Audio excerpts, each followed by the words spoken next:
Hello, welcome to Ask Cygnus. Please welcome your host, Scott Kube, and his guest, Jerry Liddell. Hi, Jerry. Hello, Scott. How are you? Doing great. How about yourself? Good, thank you. Hey, thanks for joining, Jerry. I really appreciate it. I think it's a great opportunity for you to share your unique story, just because I think businesses in general, unless you've gone through what you've had to unfortunately go through, don't really understand the magnitude of a situation like this. So I really appreciate you joining us. Appreciate you sharing your story and your candor. So thanks very much. You're welcome. So by way of introduction, Jerry is a general manager and owner representative of a manufacturing company here in the Detroit area. We met after a cyber breach occurred, and the cyber insurance company kind of brought us in terms of some of the remediation components that you were having to deal with, Jerry. So I thought maybe by way of context, you could kind of give a little bit of details in terms of, what happened. Well, this happened in about February of 2021. Came in one day and everything was basically locked out, shut down. Couldn't get to any computers. We found out that we did have a breach through one of the parent companies that also hit us. At that point, it was pretty much chaos. We could not get anything to work. After about a day or two, I pretty much gave up with our internal IT person. He was focused on, we'll call it, follow the dollars, the larger dollars. We happened to be a smaller portion of it. So we basically didn't have any attention to even have our IT person help us at this point. In October of 2020, I did sign an agreement with an insurance agency to bring on a company that would protect us on this cyber attack. And I did remember that I did sign something, and I was a little bit confused if I'd be covered. I got our agent involved in it. And of course, we then kicked off the full details of trying to deal with a cyber attack. I'll go into it a little bit more, as in the company that we dealt with. They really had a team, and this wasn't their first time that occurred. I ended up dealing with somebody local, Cygnus. They set up a team that was probably 3 or 4 people here the first day. And then I was on the phone with a minimum of about 6 people in conference calls every 2 hours, probably for about 5 or 6 consecutive days. One of the very first things that they did was they took every computer and did the forensic on it, including all of the forensics on our servers.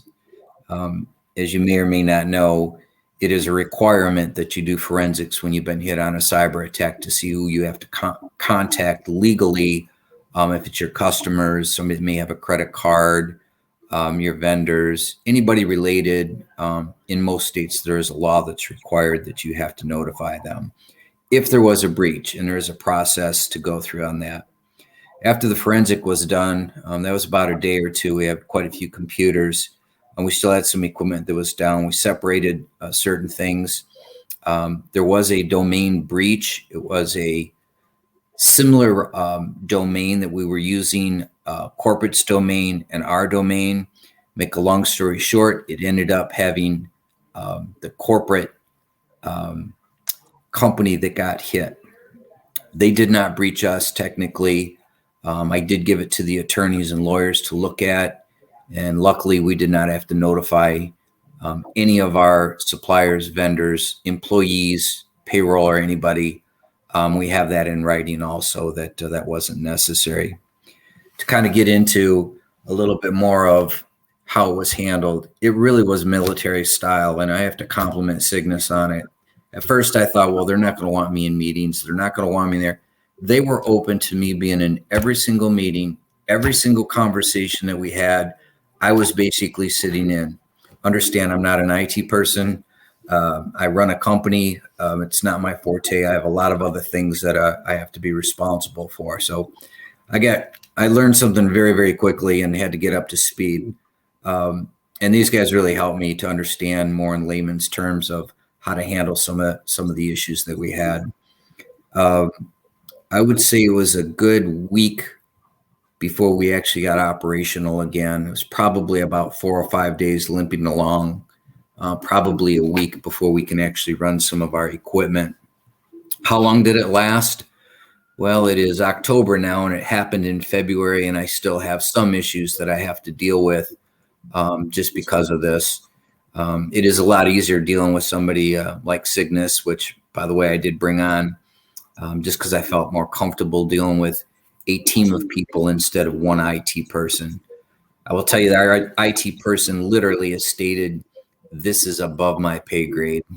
This is beyond what I am familiar with. So at that point, I knew that it was time to get some professional help and a professional company to run our business, as in the IT side. We've brought on other equipment with them. If I have any issues, I have a number to call immediately. I could tell you that I think the longest I've ever waited was 1 or 2 minutes. They have a system that it'll go to a tech, and then if they don't pick up, it'll go down the stream until somebody picks up. And it doesn't matter what time of day it is. It could be 24/7 if you have an operations around the clock. So hopefully I covered quite a few things all in one sentence. So. Appreciate that, Jerry. It's very kind of you to say.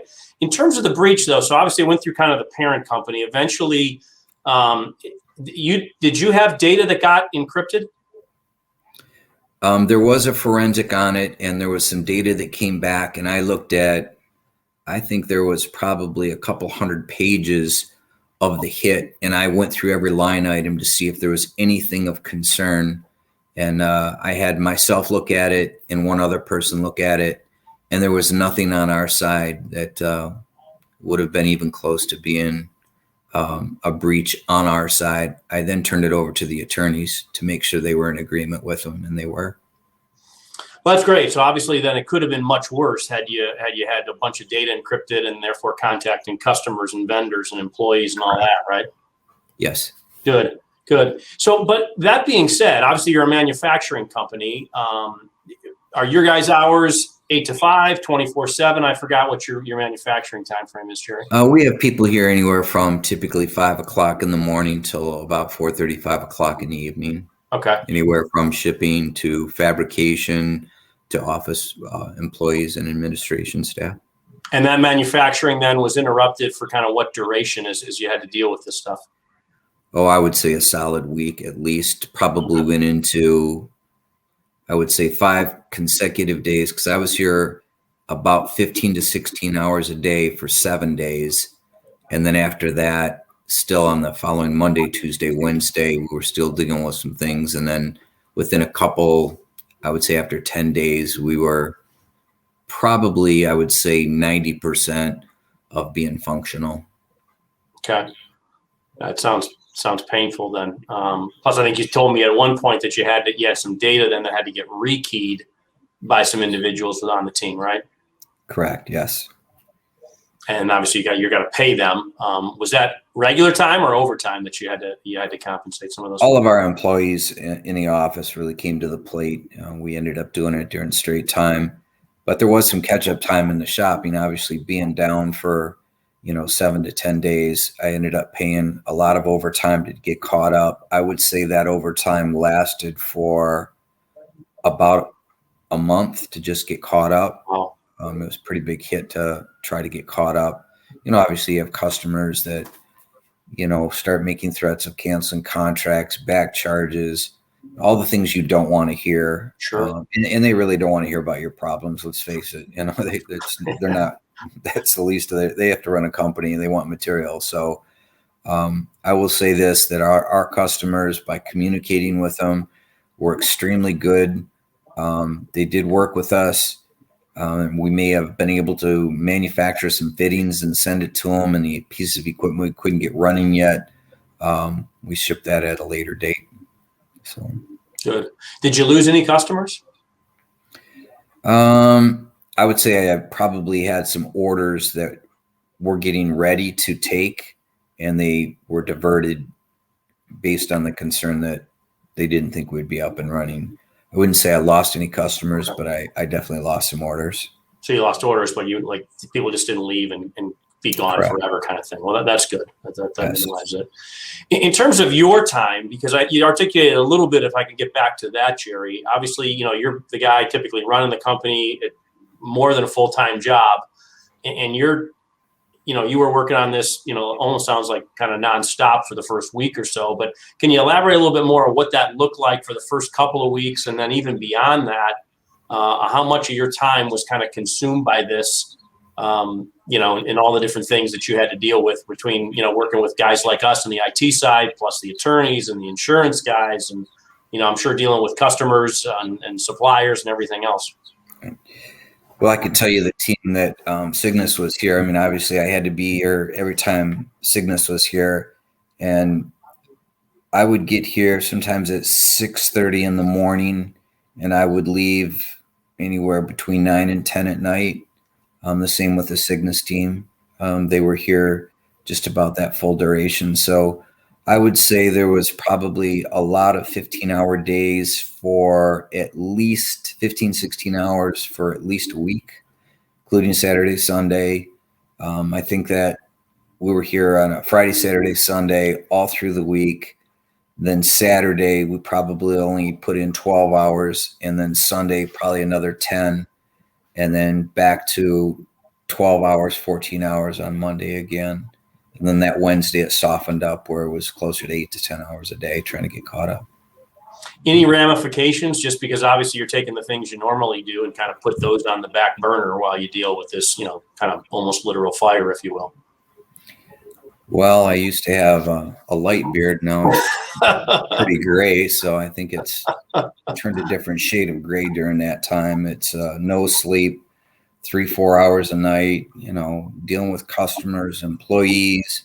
When am I going to be back to work? We are a union shop, so obviously we have union issues that we have to take care of also. So yeah, it probably aged me by about 5 years if I had to guess. I don't want to deal with it again. I would say probably out of my career, I would say that was definitely top 3 issues that I've ever had to deal with out of my career. Yeah, something that you don't want to deal with for sure.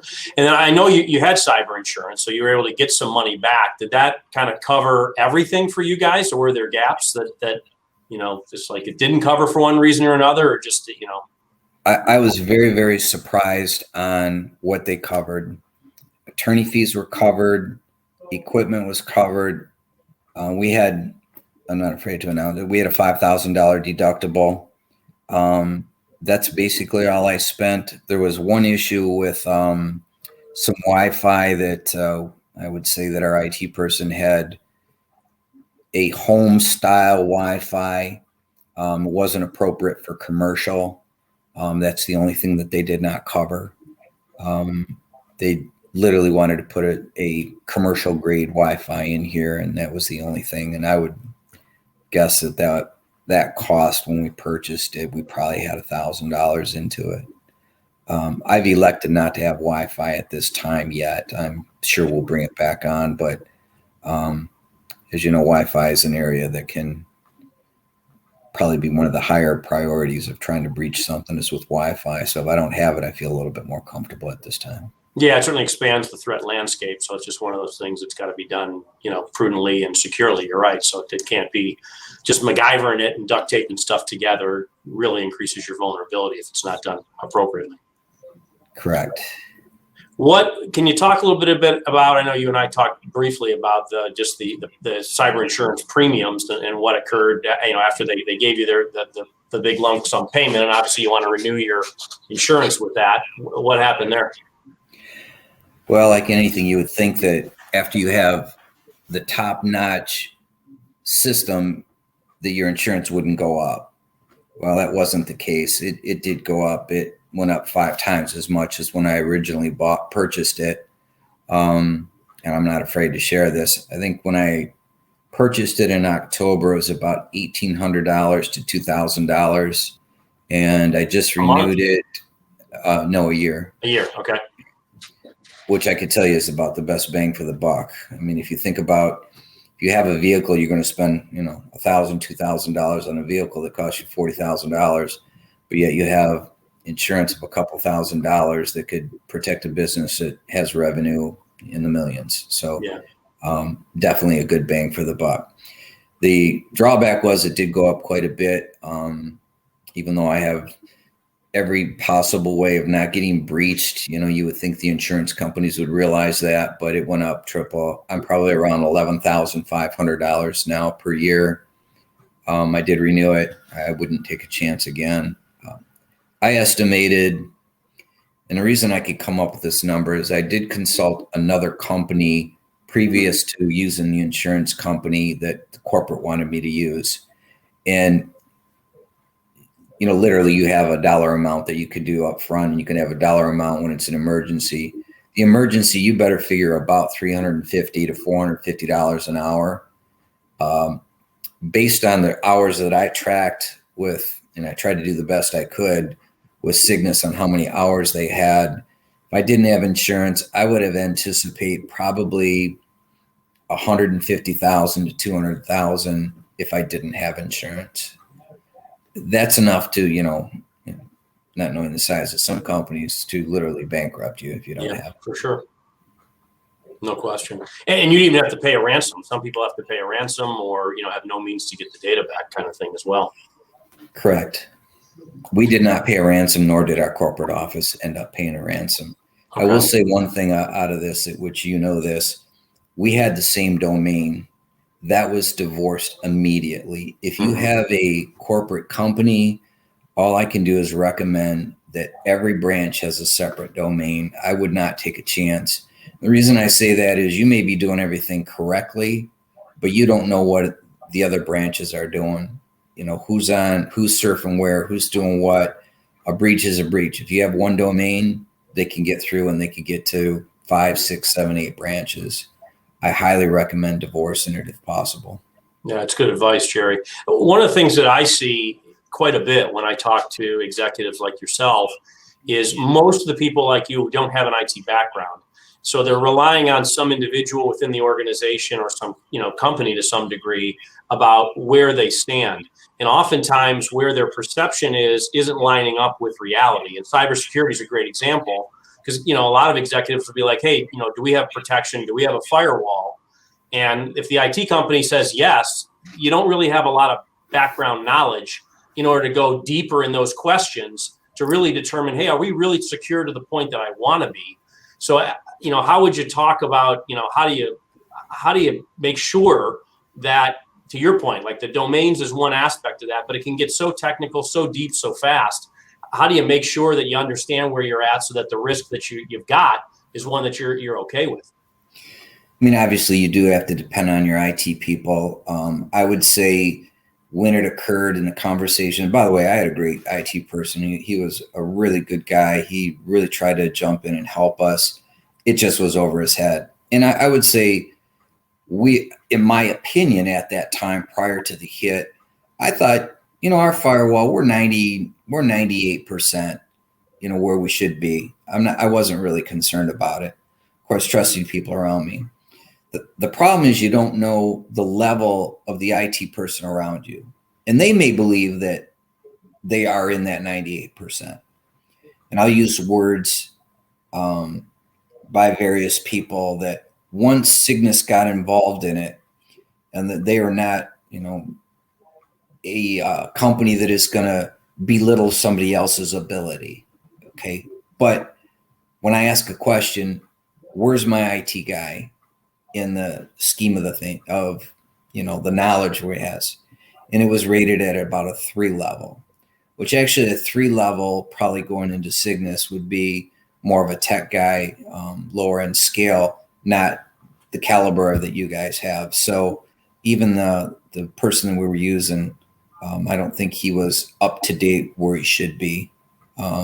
Again, not to say anything negative about him. I just think he was surprised working with Cygnus and working with the other company that he had to deal with, of his knowledge where it was today and how things have changed over the last 10 years. And this gentleman has been doing it for 20 years. And it's not like, you know, he was just hired from school and we hired him. That wasn't the case. He's been doing it for a long time. Yeah, I mean, I think there's 2 facets there, Jerry. It's a great point. One is IT is a very, very broad subject, and it's moving very fast. So for any one person, I don't care who you are and what level engineer you are, to say, I know everything about everything from security to servers to switching to backup is almost impossible. So a team is really important. Additionally, IT is not that unlike, if you want to take finance, that many executives will resonate with. Within the finance sector, there's a bookkeeper, there's a controller, there's a VP of finance, and a CFO. They all kind of have that finance accounting background, but there are different skill sets within each of those. And because you do one, like because you're a bookkeeper, doesn't make you a CIO.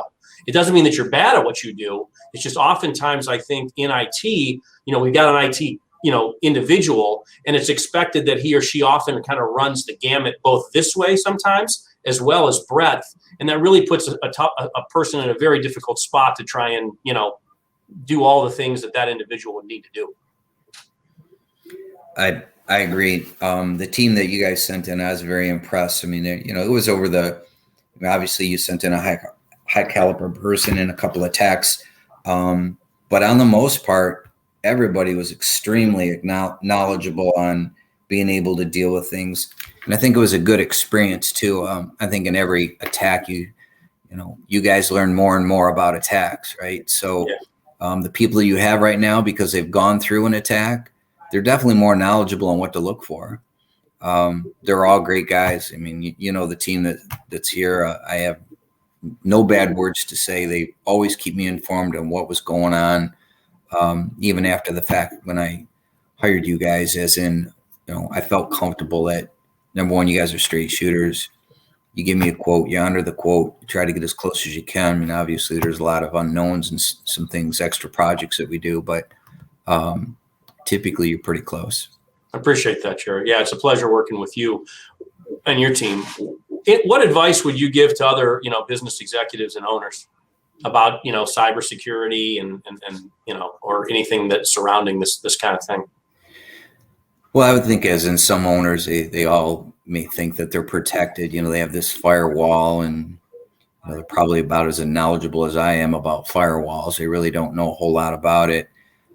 My recommendation is, if you don't have an insurance policy right now for cyber attacks, and it's getting stronger and stronger and stronger, and it's getting harder and harder to stop them. Our area in Detroit has been hit very heavily. I know our insurance company, I worked with them. They had 3 or 4 cases like mine at the same time that they had to deal with. One was $300,000 that the company decided to pay ransom for $300,000. I don't quite understand why you pay ransom and have it continue. If you don't pay them, you have a better chance of having this go away. But if people get paid, they're going to continue doing it. I would get insurance. Talk to your local agency. Most of the commercial companies have cyber insurance right now, and I wouldn't hesitate spending money for it. Obviously, when I said it went up 5 times as much, over the last year, cyber attacks have gone up. So, has mine gone up because of the hit? Yes. Has it gone up because I think that insurance is, they're getting hit more and more, so they got to increase the premiums. I think that's part of it, not just singling me out. Yeah, in some future sessions, Jerry, we're going to be talking to some cyber insurance people, just as kind of a service to our customers and folks that we work with. And I'm going to ask them about that, because it is evolving, right? In terms of insurance, it's relatively new. And so the actuaries and the tables that they're going to leverage. But I want to ask them kind of how much impact does it have, if you've been hit before, what is that, how that affects the premium versus the other components that the levers that are there.